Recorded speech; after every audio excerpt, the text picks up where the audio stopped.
Good morning, ladies and gentlemen.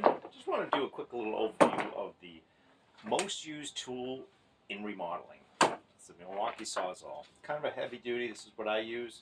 Been using it for a while, probably about 30 years.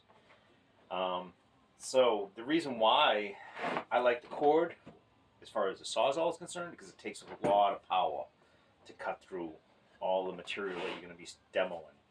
And with the batteries, they just don't have the consistency.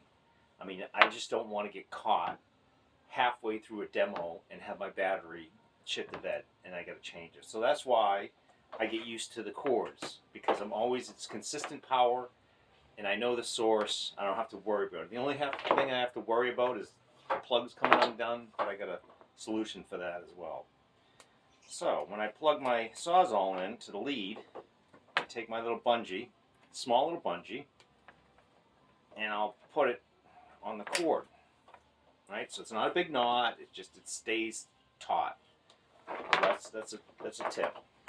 The other thing, when I'm using a sawzall, I'm always going with 8-inch blades. There's a reason for that.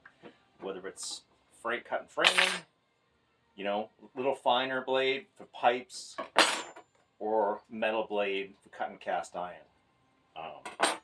And the other thing too is if you don't have a fine tool, and a fine tool is like this, like it's a plunge cutter that came out about 20 years ago, and before that we had to use the sawzall.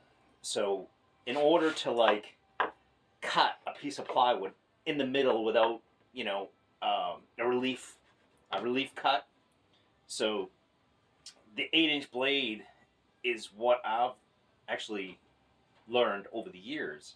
Is you can cut that relief cut with the 8-inch blade. So a lot of times, this is a quick connect. A lot of times these will get really caught, because if you got some dust in there or something, you're gonna have to bang it with a hammer to release it so you can bring these out. Or you grease them up. So just a little WD to get it going.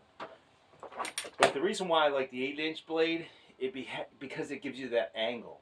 So if you go with a shorter blade, it's going to bounce on the wood. It's not going to dig into that wood. So with 8-inch blade, you can actually start it. When you start it,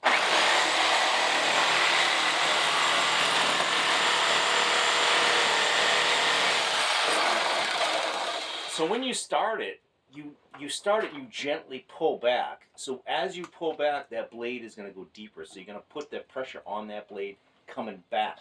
So now you have your relief blade.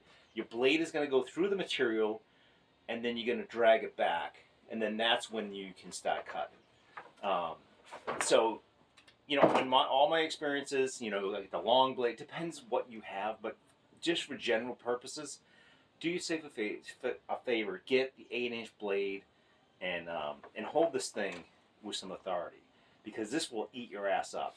So I hope that, and wear gloves, safety, glasses, earmuffs, and all the protection, because listen, you only have one set of eyes, and you don't want to get hurt on the job. So I hope that helps. Have a great day. I'll talk to you soon. Cheers.